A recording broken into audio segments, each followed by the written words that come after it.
35 minutes past the hour of 7, and you're just in time for yet again another exciting segment here on Sunrise at Sea, as we get to discuss and understand as the entertainment and buzz sector stroke industry gets ready to finally reopen after 2 years of not being into anything meaningful or useful, as many would say. Of course, joining me to give insight on how ready they are to understand the kind of mood that they're in. Are they excited? Are they financially constrained? Are they even able to afford the fuel?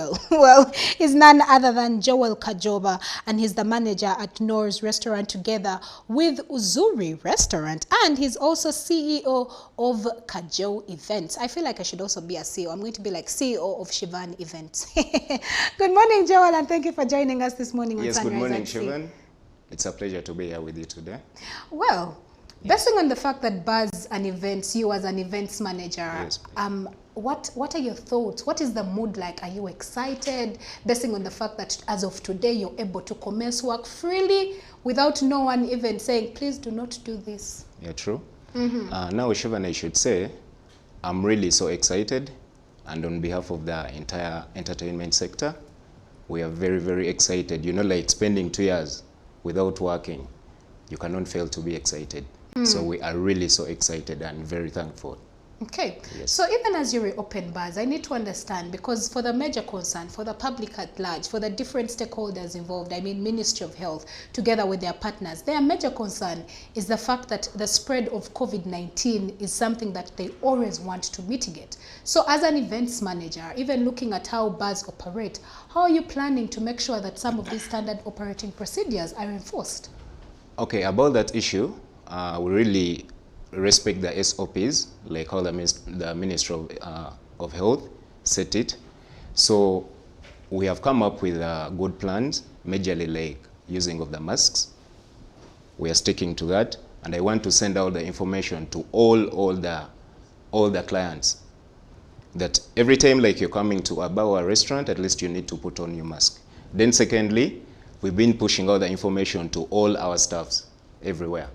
They've been vaccinated, they've been well vaccinated, so just expect like everything that is required. We are going to be following the SOPs. But looking at the masks, Joel, yes, let's be realistic here. Yes. How am I going to wear a mask when I have my bottle, when I have my glass of wine? For someone like Abdallah who is watching behind the scenes and you know they're in a bar and they have the mask on, how are they going to consistently keep the mask on even as they enjoy their drink? Okay, of course, when it comes to that issue, what we've done, we've revised the seating arrangement that is one in the bars and restaurants. So initially before, like people used to overcrowd these places, but apparently all the bars have revised the seating arrangement and the numbers of the people that are going to be coming to these places. So before we used to have like so many people coming around to crowd these areas, but at least as of now, we've revised the numbers. People are going not really to be so many, they're going to be few. That's what I can tell you. But even in regard to the fact that you're changing the seating arrangement and all this, it brings me to my next concern. And for very many people, even yesterday, while at Legends during the Raising Bar campaign, for many bar owners, they did highlight their concern, the fact that they are incurring so many costs when it comes to renovations. Yeah, that is very true. You see, operating a bar and a restaurant, like you need to put in a lot of investment. There is a lot of money that is always injected into this sector. One, you have so many staffs that you always have to pay out. Then secondly, the requirements as a bar to stand, it is really, really expensive. So what we are requesting government as of now, maybe like they need to assist us and with some soft loans, I should say, and also maybe like other support companies. Let's say like the breweries, like now like how UBL did it. Maybe like also other companies, we are calling them upon to come and support us, I should say, yeah.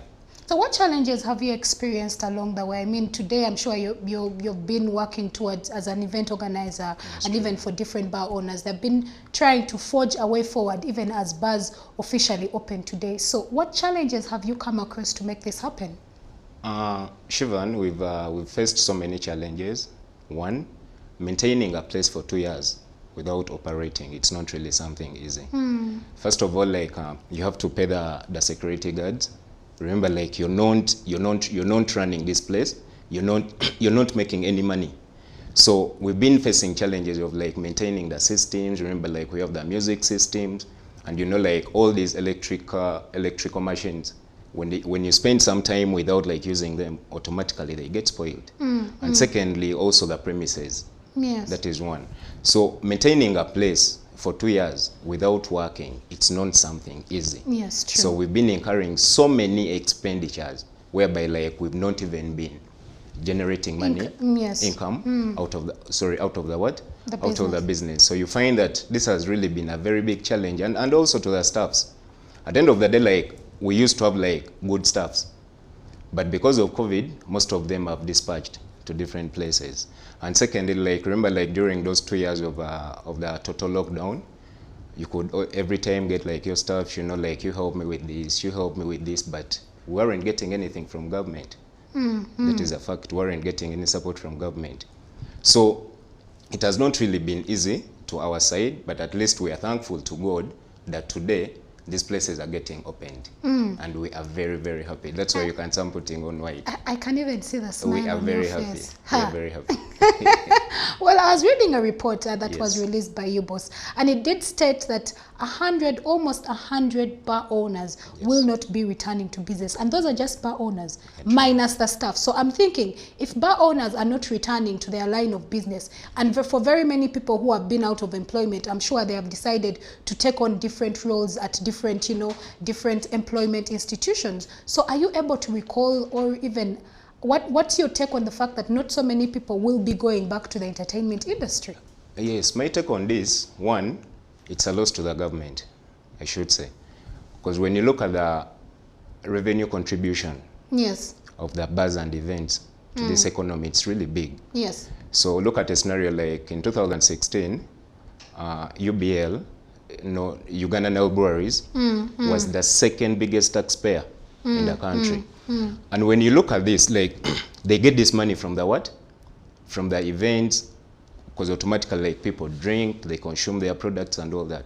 So I really feel like all these places, they were really contributing a lot to the revenue of the country. So if right now they are all closed, then it's a loss to the government. So this is a factor that government has really delayed to bring on board so that like we can get opened.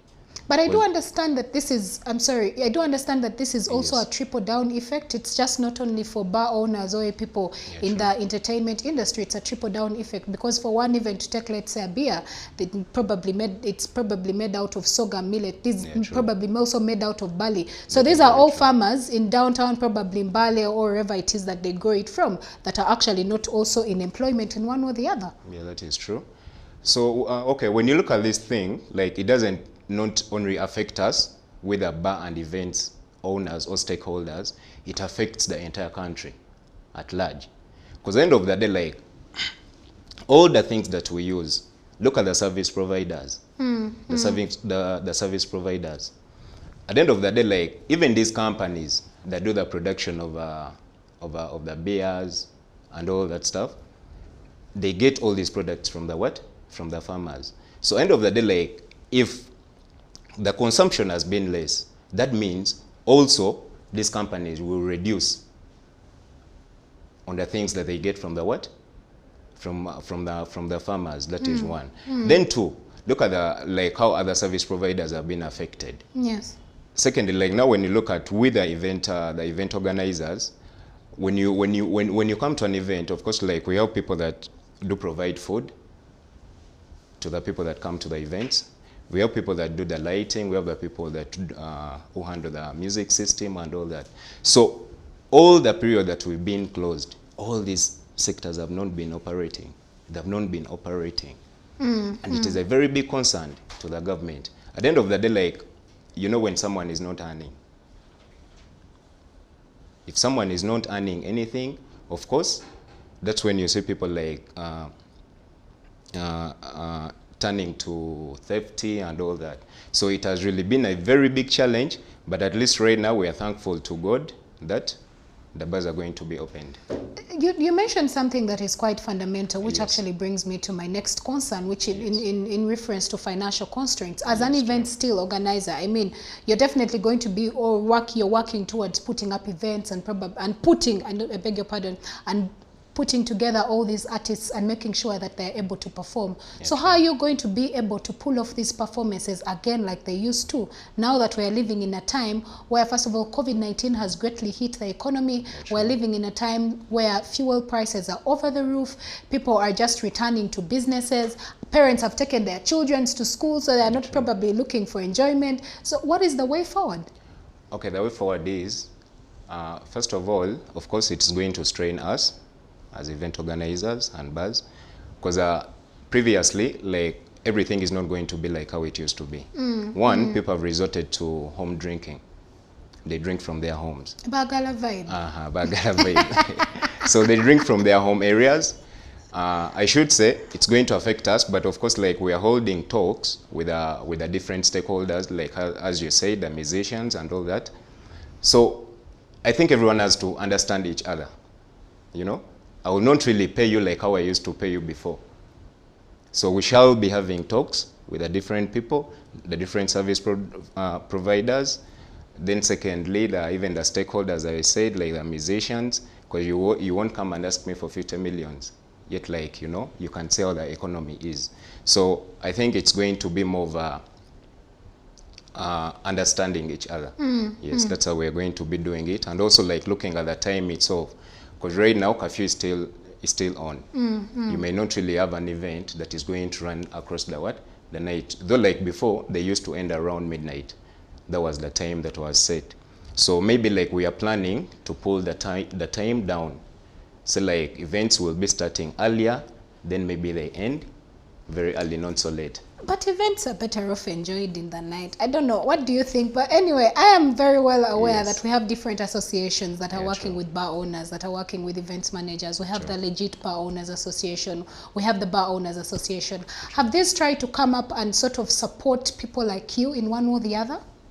Yeah, of course, they've been supporting us. One, actually, even just by talking, that is already support. And which one are you part of?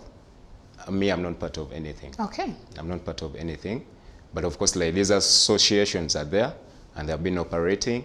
I'm really thankful to them because they have been our voice through all this. Every time, at least, you will see someone, like, posting something about, like, the bars being getting opened again. Then secondly, they have been holding conversations with the government. Maybe, like, we wouldn't be having this today if these guys have not been doing their part.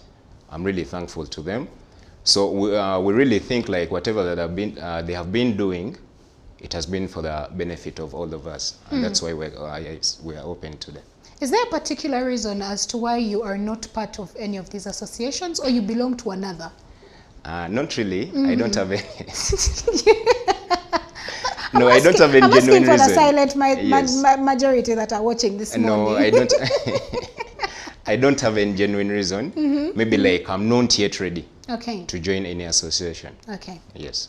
Now let's take a look at one of the concerns that even the Uganda People's Police Force did point out, and that is in relation to security. I mean, even before, during the lockdown, we had so many cases of, we had 2 cases of bomb attacks that did happen, yes, and one of them did happen in a bar. So how, looking at security, how are you planning to make sure that security is a concern and something that people can actually feel safe even while they're enjoying their time? Yeah, true. Security is a very big concern when it comes to entertainment. And I should say, like before, we've always been observing the security procedures. And we've been collaborating with Uganda Police. For example, now, like, if you're having a bar, let's say, like, it is located in a particular place, of course you have to be in connection with the police area. So when it comes to security, we are really prepared for that, and we are going to observe each and everything. So all bars that are opening today, I should send out this message. You need to collaborate with the security teams around your areas. That is one. Then you invite these guys to come and check the place, because that's how business is supposed to run. Okay. Invite them around, let them check the place, see, maybe, like, let them see that whatever that you're doing or how you're going to operate it is It's the in right line. way to Yes, go. it's the right way to do it. So that's what I'm advising all other stakeholders in the entertainment industry. I personally, when you move to Kingdom, Knowles, Kampala, of course, like the security is guaranteed right from the entrance. Then still there are checkups when you reach the restaurant and bar. Something to Uzuri. Well, Yes. of course, you have to market your own. But finally, Joel, your last remarks in regard to this particular conversation. Okay, my last remark should be, one, I'm thankful, very thankful to the government. Two, I want to send out information to all the clients that are going to be moving to these bars. Please, if you're requested that create some spacing, don't take it like in a bad way. Of course, we know like you've come with your friends and all that, but these places are going to be organized in a way that would prevent crowded areas. That's how we are going to organize them. Secondly, observe the SOPs. At least come with a mask. You walk with a mask to the bar. And of course, like create up some social distancing within yourselves. It's not like you're going to come to a bar and you pile around. No, we are not going to allow that. Yes, we are not going to allow that. And we shall be talking to the customers so politely so that they can understand. Politely, when Yes, they are teams- under the influence of alcohol. No, teams are going to be there. Teams are going to be there. Including Trust me. Ministry of Health that did come out to say that themselves, they're actually going to be policing and finding you. When they find you Yes. and you're not observing standard operating procedures, they will close you up again. Well, Sure. thank you so much, Joel, for being a part of this Thank you, conversation Shivan. and honoring our invitation to come to CTV. Thank you, Shivan. And I should thank the entire management of CTV. It's really a very good TV station. I always watch it. Thank you so much for hosting me. And I'll be glad maybe next time to call me back here. Okay, you. well, that wraps up the conversation that we had for you this morning on the Twitter Jabs. However, children are a band of joy, especially to parents. Of course, it has to be to parents. But well, Sandra Kopp has a very interesting conversation in regard to that. You see, as those little teeth begin to grow, they start to itch. They want to eat very rubbery things. Well, Sandra Kopp is sitting down with a good doctor to give us an insight as to how to handle teething when it comes to children. That and more you do not want to miss, so don't blink.